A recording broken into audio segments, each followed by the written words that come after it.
আসসালামু আলাইকুম। প্রিয় দর্শক, অন্য মঞ্চের আলাপ চাইতায় আপনাদের সকলকে আমন্ত্রণ জানাচ্ছি। ইউনূসের যাবার সময় হয়ে গেল। এই যাবার আগে ভয়ঙ্কর ক্ষতি করে দিয়ে যাচ্ছে।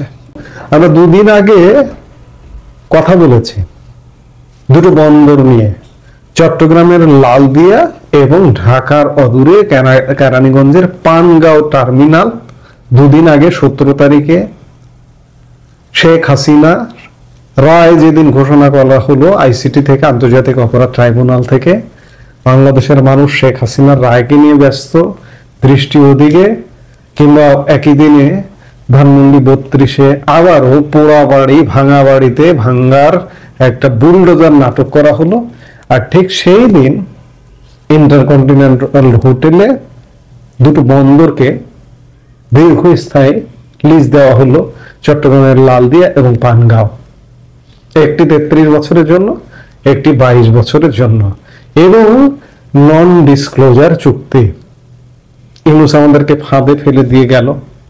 আজকে সেই ধারাবাহিকতায় কালের কণ্ঠে একটা খুব বড় করে প্রধান লিড নিউজ হয়েছে। শিরোনাম, বিদেশিদের কবজায় বন্দর।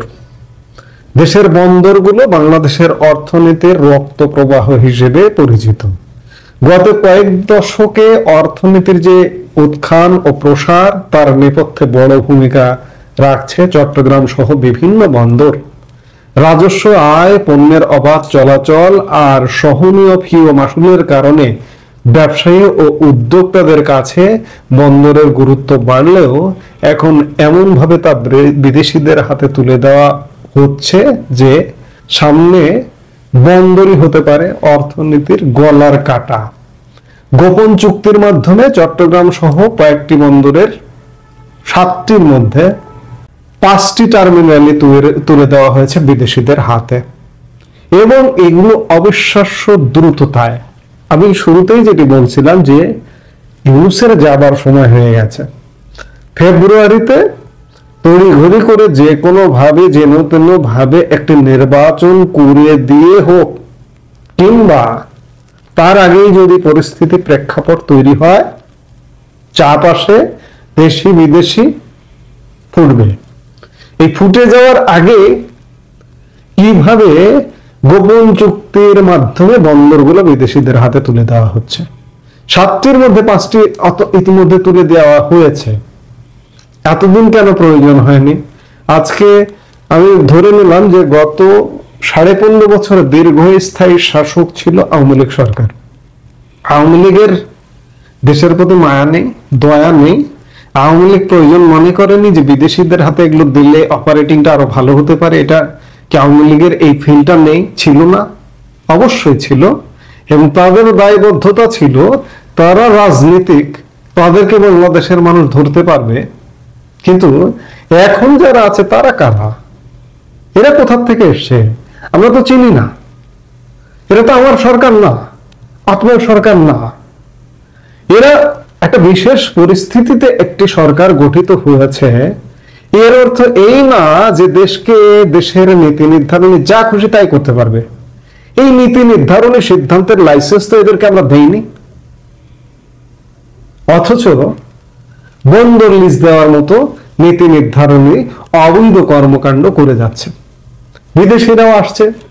বিদেশিরা আসছে এই হিসেবে, এই বিশ্বাসে যে একটা অবৈধ বা অনিয়ন্ত্রিত বা অনিয়মতান্ত্রিক সরকারের সাথে একটা চুক্তি করি, শেষ পর্যন্ত যদি বন্দর অপারেট করতে নাও পারি, রাজনৈতিক সরকার এসে যদি বাতিল করেও দেয়, আমরা আন্তর্জাতিক সালিশ আদালতে চলে যাব এবং চলে গিয়ে সেখান থেকে রায় আমাদের পক্ষে নেব। মোটা অঙ্কের অন্ততপক্ষে বাংলাদেশের কাছ থেকে তো জরিমানা আদায় করতে পারবো। এই উদ্দেশ্য নিয়ে বিদেশিরা আসছে এদের সঙ্গে চুক্তি করতে। বিদেশিরা মোটা অঙ্কের জরিমানা পাবে, কিন্তু এই যারা চুক্তি করছে, ডক্টর ইউনূস থেকে শুরু করে অন্যান্য যারা, তারা কি পাবে? তাদের লাভটা কি? তারাও বিদেশিদের কাছ থেকে বা যে কোনো উপায়ে একটা মোটা লেনদেনের একটা বন্ধ পেয়েছে, এবং দেশের স্বার্থ বিকিয়ে দেবার একটা মোটা স্বার্থ এদের আছে। কারণ এরা, এই যে এখন যারা সরকারে আছে, এরা এ দেশের কেউ নয়। এদেশের বংশোদ্ভূত, এদেশে জন্ম, কিন্তু তারা বিদেশি নাগরিক। তারা তড়িঘড়ি করে বন্দরগুলো বিদেশিদের হাতে উঠিয়ে দিয়ে তারা চলে যাবে, তাদের আপনারা ধরতেও পারবেন না। আহারে, কি দুর্ভাগা দেশের মানুষ আমরা।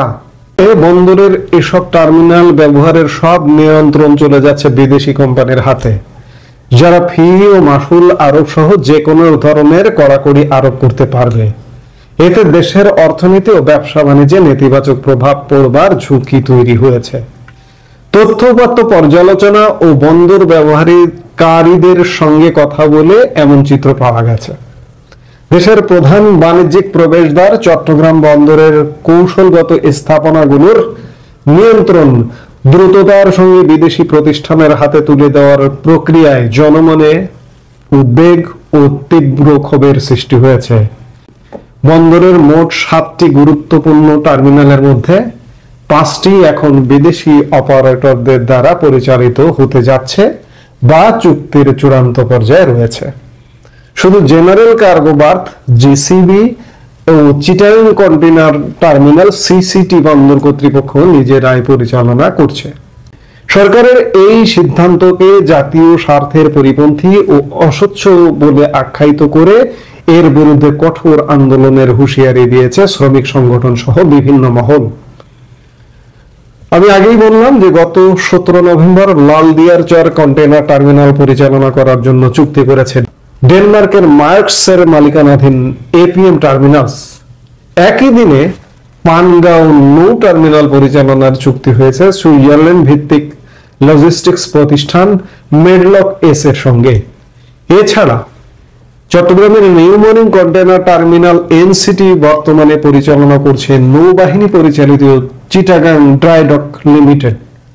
এটি চট্টগ্রাম বন্দরের কন্টেইনার হ্যান্ডেলিং এর 44% করে থাকে।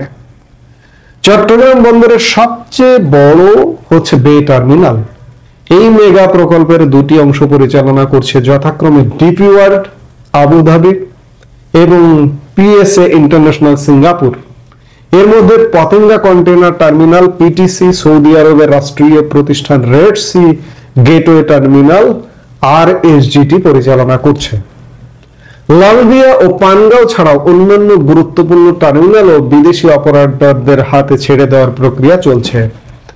New morning container terminal NCT সংযুক্ত আরব আমিরাতের ডিপি ওয়ার্ল্ডের সঙ্গে এর পরিচালনা নিয়ে দর কষাকষি চলছে এবং আগামী মাসে এটিও হস্তান্তর হওয়ার কথা রয়েছে। আর বে টার্মিনাল প্রকল্পের 2টি টার্মিনালও বিদেশিদের হাতে ছেড়ে দেওয়ার কাজ চলছে। চিটাগাং কন্টেইনার টার্মিনালেও বিনিয়োগে আগ্রহ দেখিয়েছে বিদেশিরা। বহুল আলোচিত ও লাভজনক new morning container terminal NCT পরিচালনার জন্য আবুধাবি ভিত্তিক ডিপি ওয়ার্ল্ডের সঙ্গে চুক্তির তোড়জোড় চলছে। সবচেয়ে বেশি বিতর্ক সৃষ্টি হয়েছে লালদিয়া চর কন্টেইনার টার্মিনাল নির্মাণ ও পরিচালনা চুক্তিতে। ডেনমার্কের এপিএম টার্মিনালসের সঙ্গে এই চুক্তিটি হয়েছে 48 বছর মেয়াদী। আমি শুরুতে বলেছিলাম 33 বছর, এর সঙ্গে গ্রেস পিরিয়ড 15 বছর আছে।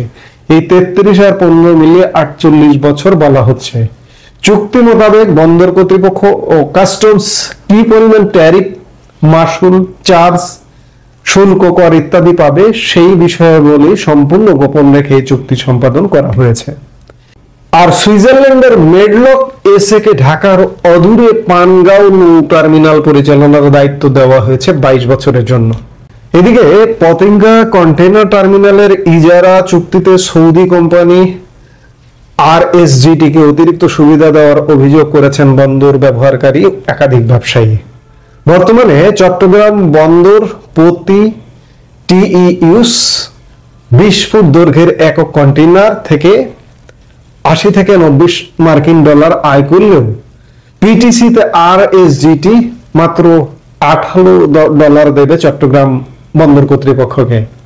প্রথম 2.5 লাখ টিইউএস কন্টেইনার পরিচালনার জন্য বন্দর শুধু $18 পাবে। অতিরিক্ত টিইউএস পরিচালনার ক্ষেত্রে বন্দর পাবে প্রতি টিইউএস ট্যারিফের মাত্র অর্ধেক। উদ্বৃত্ত রাজস্বের মাত্র 30% পাবে বন্দর, বাকি 70% পাবে RSGT।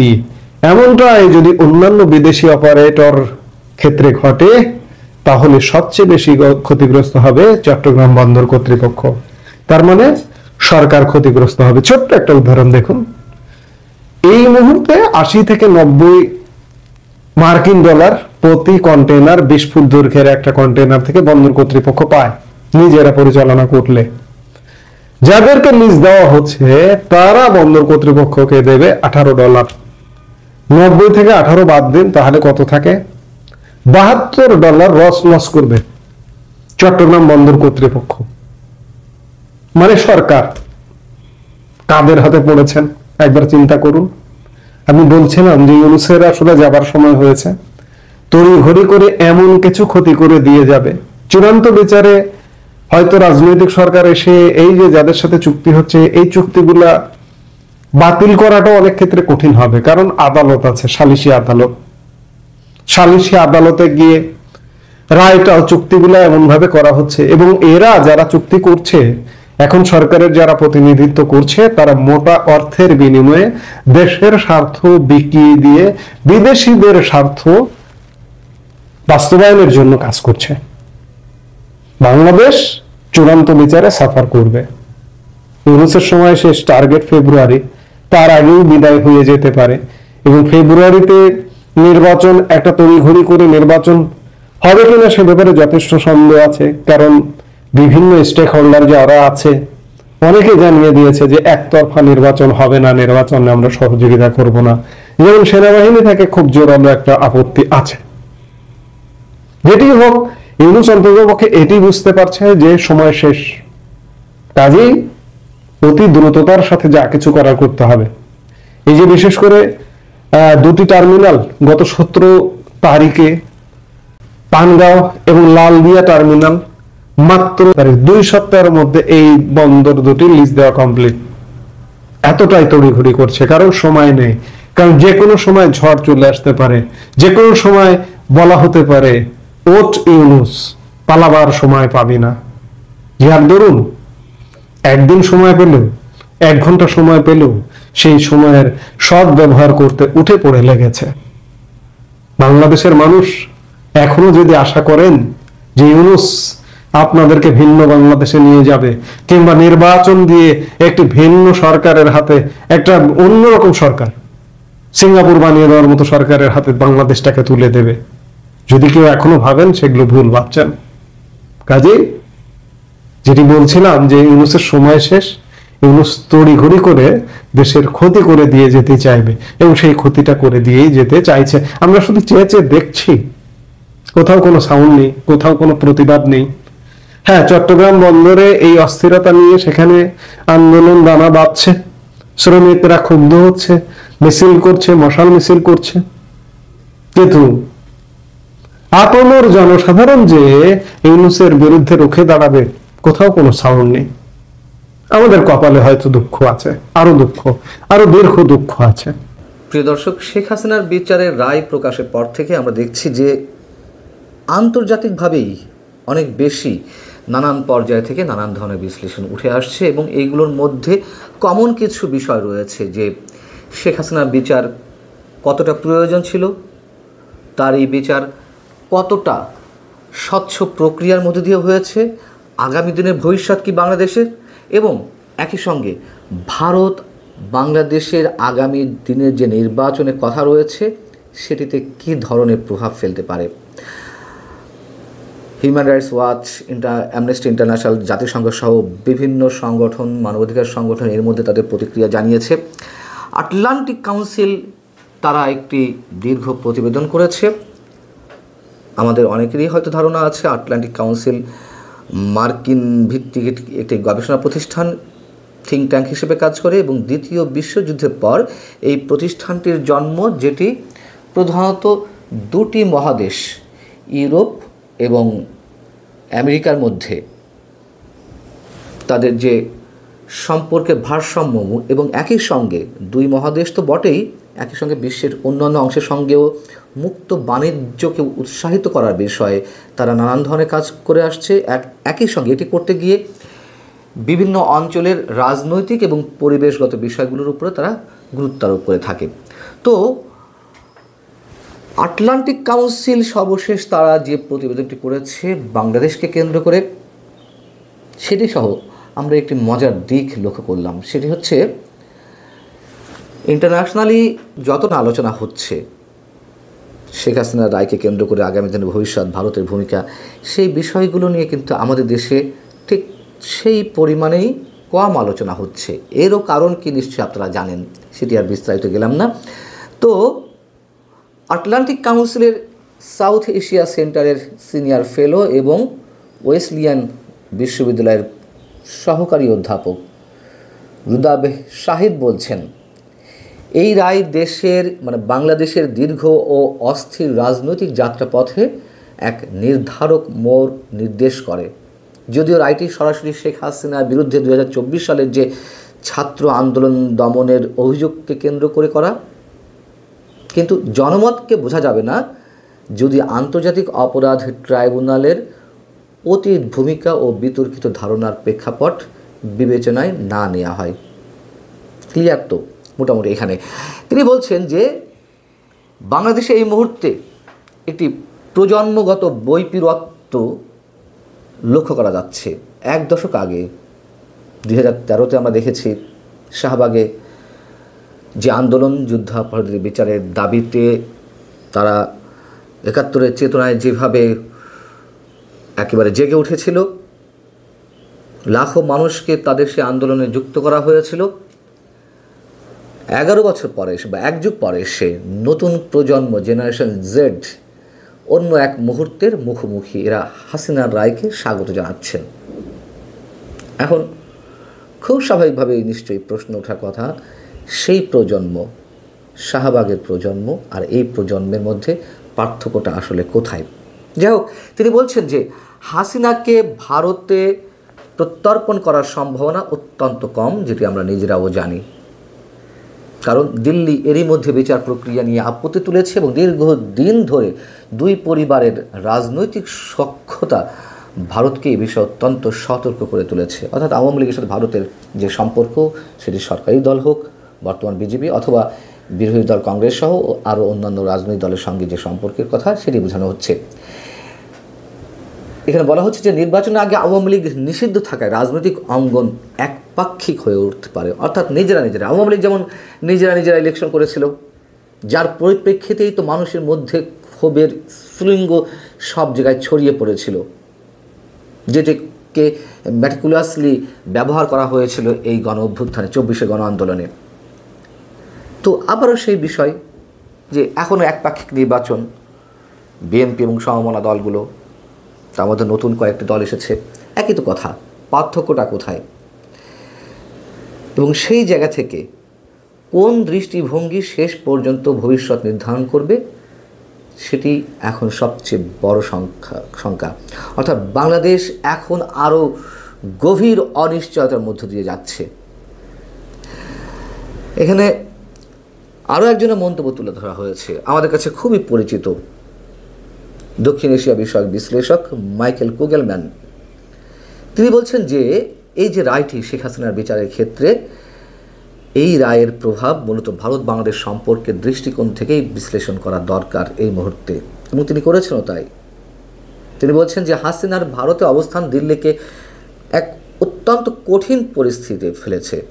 একদিকে হাসিনা ভারতের দীর্ঘদিনের ঘনিষ্ঠ বন্ধু, অন্যদিকে বাংলাদেশের নতুন নেতৃত্বের সঙ্গে সুসম্পর্ক বজায় রাখা ভারতের জন্য কৌশলগতভাবে অপরিহার্য। কারণ বাণিজ্য, সীমান্ত নিরাপত্তা এবং আঞ্চলিক যে স্থিতিশীলতা, তার জন্য বা ভারতের যে স্বার্থগুলো রয়েছে, সেগুলোর জন্য এই মুহূর্তটি অত্যন্ত গুরুত্বপূর্ণ। এখন কুগেলম্যান যেটি বলছেন যে ভারত হাসিনাকে প্রত্যর্পণ করবে না, এটি মোটামুটি সহজে বলে দেওয়া যায়। যেটি এর আগে আমি তুলে ধরলাম আরেকজনের মন্তব্য, আটলান্টিক কাউন্সিলের সিনিয়র ফেলো। এবং ভারতও যে তাকে অনির্দিষ্টকালের জন্য কতদিন রাখবে,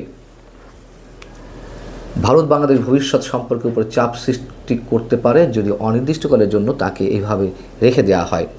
তার মতে দিল্লির সবচেয়ে বাস্তবসম্মত বিকল্প হলো হাসিনাকে তৃতীয় কোনো বিকল্প দেশে পাঠিয়ে দেওয়া। কিন্তু শেখ হাসিনার মতন এরকম হাই প্রোফাইলের একজন ব্যক্তিকে অন্য কোনো তৃতীয় দেশ কারা গ্রহণ করবে বা কে গ্রহণ করবে সেটা নিয়েও নানান ধরনের প্রশ্ন উঠতে পারবে। এবং বাংলাদেশের নির্বাচন যত ঘনিয়ে আসছে, মাইকেল কুগেলম্যান বলছেন, দিল্লির কৌশল ততই বদলাচ্ছে। নতুন রাজনৈতিক বাস্তবতায় মানিয়ে নিতে ভারতকে পরবর্তী সিদ্ধান্ত খুব সতর্কতার সঙ্গে নিতে হবে। কিন্তু কতটা সতর্কতার সঙ্গে নিতে হবে, অথবা মানে কোন ধরনের কৌশল ভারত বদলাচ্ছে সে বিষয়ে এখানে কিছু বলা হয়নি। তাহলে কি করবে ভারত যে শেখ হাসিনাকে ফেরাবে না বাংলাদেশে, সেটি ভারতের যারা অভ্যন্তরীণ বিশেষজ্ঞ রয়েছেন এবং নানান পর্যায়ের গণমাধ্যম রয়েছে, সেটি শাসক দলপন্থী অথবা শাসক দল বিরোধী, সবারই কিন্তু একটি কথা, শেখ হাসিনাকে নিয়ে তাদের উৎসাহের শেষ নেই। শেখ হাসিনা ভারতেই থাকছে এমনটি ইঙ্গিত দেওয়ার চেষ্টা করা হচ্ছে। এবং ভারতের পররাষ্ট্র মন্ত্রণালয় যে বিবৃতি দিয়েছে, তার বিরুদ্ধে যে রায় প্রকাশিত হয়েছে, সেটি নিয়ে কিন্তু একেবারে ধরি মাছ না ছুঁই পানি টাইপের প্রতিক্রিয়া ব্যক্ত করা হয়েছে ভারতের পররাষ্ট্র মন্ত্রণালয়ের পক্ষ থেকে। এবং একই সঙ্গে বিচারের রায় প্রকাশের আগেই, গত এক সপ্তাহ আগে সম্ভবত বা তারও কদিন আগে, ভারতের প্রতিরক্ষা মন্ত্রী রাজনাথ সিং তিনি যে মন্তব্য করেছেন সেটি অবশ্যই আমাদের ধর্তব্য বিষয়। তিনি আমাদের প্রধান উপদেষ্টাকে উদ্দেশ্য করে বলেছেন, ভারত সম্পর্কে কিছু বলতে গেলে অবশ্যই ভেবে চিন্তে বলা উচিত। তার যে টোন, তার যে শব্দের প্রয়োগ, এগুলো আমাদেরকে চিন্তিত করে। এবং এই যে ভারতের আচরণ, তা তো আমরাই সুযোগ করে দিয়েছি। বলা হচ্ছে ভারতের স্বার্থের জন্য বাংলাদেশের সঙ্গে তারা কী ধরনের সম্পর্ক রাখবে তা ভারতকে নির্ধারণ করতে হবে নিঃসন্দেহে। কিন্তু বর্তমান সরকার কিংবা আগামীতে অন্য কোনো সরকার যখন ক্ষমতায় আসবে, তার সঙ্গে তো ভারতের সুসম্পর্ক রাখতে হবে। কিন্তু ভারত সম্ভবত বিকল্প কিছু খুঁজে পাচ্ছে না। এবং আমি মনে করি এই বিকল্প খুঁজে না পাওয়ার কারণটি আমরাই। তখন সরকারের দায়িত্বশীল ব্যক্তিরা, অন্তর্বর্তী সরকারের দায়িত্বশীল ব্যক্তিরা যেভাবে একের পর এক অহেতুক ভারতকে আক্রমণ করেছে, আমি অহেতুক বলছি, কারণও নিশ্চয় আছে, কিন্তু অহেতুক কারণগুলো, কথায় কথায় ভারতের আক্রমণ, এগুলো নিশ্চয় না করলেও হতো। সেই দিক থেকে ভারতের মধ্যে চরম আস্থাহীনতা, অবিশ্বাসের জন্ম দেওয়া হয়েছে।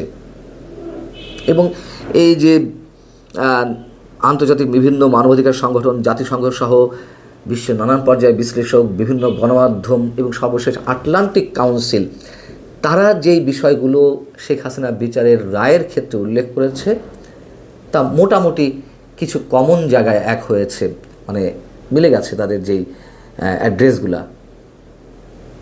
তার মধ্যে ট্রাইব্যুনালের বিচারিক প্রক্রিয়া নিয়ে নানান প্রশ্ন উঠেছে। প্রশাসনিক আদেশের মাধ্যমে আইসিটি আইন সম্প্রসারণ করা হয়েছে, দ্রুত বিচারের কথা বলা হয়েছে, আসামিকে অনুপস্থিত রেখে বিচার কার্য পরিচালনা করা হয়েছে। এবং শেখ হাসিনার পক্ষে আইনজীবী, তাদের পছন্দ অনুযায়ী আইনজীবী নিয়োগ করার যথেষ্ট সময় না দেওয়া বা সুযোগ না দেওয়া, এবং এসবের মধ্য দিয়ে তারা যথেষ্ট বিতর্ক এর মধ্যে তৈরি করেছে, প্রশ্ন তৈরি করেছে।